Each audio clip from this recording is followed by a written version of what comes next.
Okay, so this is going to be on prime factorization. The key word being prime. That is a very key word in the fact that we're doing prime factorization. So when we do prime factorization, we're going to take a number and we're going to break it down. We're going to break it down to all of its factors. But the difference between factoring a number and finding their prime factorization is that I'm going to factor that number down to nothing but prime numbers. Okay? We're going to factor it down all the way down to nothing but prime numbers. So first of all, we got to make sure that we know what a prime number is. What is a prime number? And if I don't know, I'm looking back at my word wall. What is a prime number? A number that has... Yes, Ryan, thanks for raising your hand. Numbers that have only two factors, one and itself. Very good. So it's a number that only has two factors, one and itself. The other thing that we need to know about prime numbers is that it's a number that is greater than 1, and it has only two factors, one in itself. And the reason why it's greater than 1 is because 1 is not prime, nor is it composite. All right, so now let's go ahead and just get down to the meat and potatoes of finding the prime factorization. Again, key word here is that we have to make sure all of our numbers that we're going to be dealing with and our final answer is going to be prime. All right, so we're going to take the number 600. Okay, and I'm going to use just a tree diagram because that's the most common. All right, and I'm going to say I want to find the prime factorization of 600. So I'm going to put 600 up at the top of my tree. All right, so now I'm going to go ahead and factor it out. I'm going to come up with two factors that when I multiply them together will equal 600. Now, before I start throwing out, there's all kinds of numbers. There's lots of factors that I can use, okay? I, myself, always go with the very minimum. Is this number a even or an odd number? Even. So I know without a doubt that it can go into what number? 2. So I've got 2 times what? 300.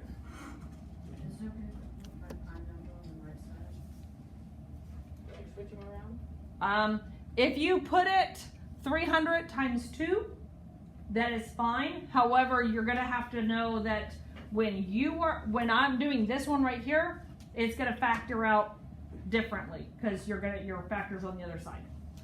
Your factor tree will be on the other side. Okay, so now I've got 2 times 300 is 600. Does everybody agree with that? Yes. All right, now I'm going to ask myself, is 2 prime or composite? Prime. So because it's prime, I'm going to go ahead and I'm going to circle it. Because once I've circled it, that means I don't need to do anything else with it. Is 300 prime or composite? Composite. That means that I need to make it a tree. I need to go down a little bit further. Okay? What two numbers when multiplied together will give me will give me 300? Rowan. 150. And? 150 times 2. There you go. So 2 times 150. Make sure I get the right colors here. Now I ask myself that same question. Is 2 prime or composite? Prime, so I circle it. Is 150 prime or composite? Composite, so I need to break it down some more. What two numbers when multiplied together are going to give me 150? Yes? 2 times 75. 2 times 75. Perfect. We already know that 2 is prime. All right, what about 75? What two numbers when multiplied together will give me 75? Yes, sir. 35. Say that again. 35? Nope. What two numbers, when I multiply them together, will give me 75? Jacob? 3 times 25. 3 times 25, right? I don't know if that's what you were saying. I couldn't hear you, though, because I thought you said 35. All right. And is 3 prime or composite? Prime, so I'm going to circle it. Is 25 prime or composite? Composite. So what two numbers when multiplied together will give me 25? Everybody? 5 times 5. And both of those are prime. Now you notice all of the ends of my tree, all my branches, all have leaves on them, right? That's what I call them, right? Because it's a tree diagram. Now I can use that tree diagram or my prime factorization to write it in expanded form. So I've got 2 times 2 times 2 times 3 times 5 times 5. Does everybody see how I found that? 2 times 2 times 2 times 3 times 5 times 5. Right? Are all of these numbers right here prime? Yes. If my answer was no, then I need to factor out some more. Right? Now my exponent form, that was what we practiced just a few minutes ago. I've got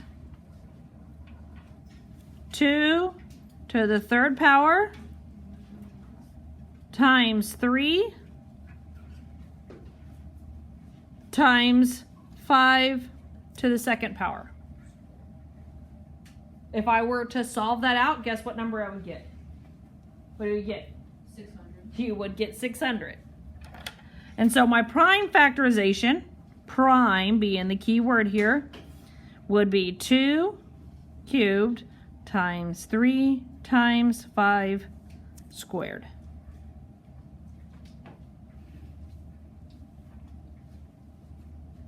All right, so what I want you to do right now is I want you to do these 3 and write the prime factorization of those 3 problems. And I am going to work these out here. So 32. And I've got 2 times 16. 2 times 8. 2 times 4.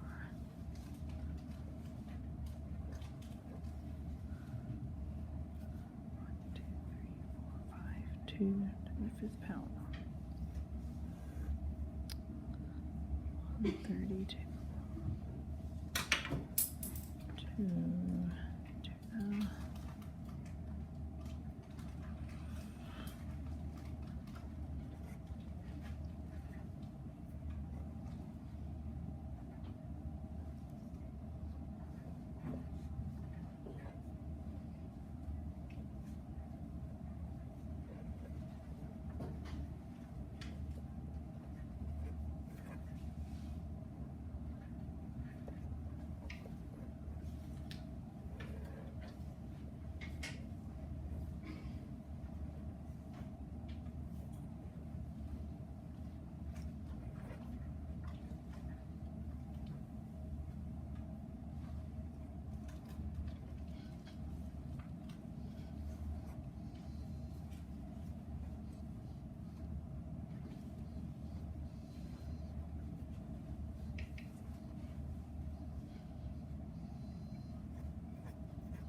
is prime factorization.